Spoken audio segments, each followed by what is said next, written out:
Actually open చెప్తాను, ప్రభాస్ కోసం వచ్చాము, ప్రభాస్ అయిపోయింది, వెళ్ళిపోతున్నాం. బీజేఎం అది ఏం దేని కొట్టిండో కూడా అర్థం కదండి. ఆర్టిస్ట్ అనవసరం కట్టి పెట్టారు, మొత్తం ఎత్తు పోవాల్సింది. వీళ్ళ వీళ్ళ శాబ్దం పిచ్చి పిచ్చి సినిమాలు చూస్తారు. కాకపోతే వీళ్ళ కర్మ, మోహన్ బాబు కర్మ. న్యూజిలాండ్ లో తీసారు, అంతకు మించి లేదు. అంటే ఎవరిని తప్పడం కోసం కాదు, విష్ణు గారి యాక్టింగ్ కూడా బాగుంది. క్యామియోస్ ఉన్నంతసేపు బాగుంది, కానీ మూవీలో మిగిలింది ఏం లేదు. లైక్ కన్నప్ప పాత సినిమా చూసిన వాళ్ళకి ఈ సినిమా నచ్చకపోవచ్చు. ఫస్ట్ హాఫ్ కొన్ని సీన్లు లాగ్గా ఉంటాయి, కానీ సెకండ్ హాఫ్ మొత్తం ప్రభాస్ అన్నదే. ఏదో ఆయనకు తోచింది, ఆయనకు చేయాల్సింది అనేది చేసింది తప్ప ఆయన కోసమే సినిమా తీసుకున్నాడు.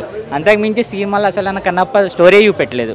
ఓన్లీ రొమాన్స్, ఓన్లీ ఫైట్ సినిమా గంత, అంతకు మించి ఏం లేదు. అది కూడా సెకండ్ హాఫ్లో ఏంటంటే ప్రభాస్ వచ్చి శివుడు అనే పేరు తీసుకురావడం కోసమే సినిమా.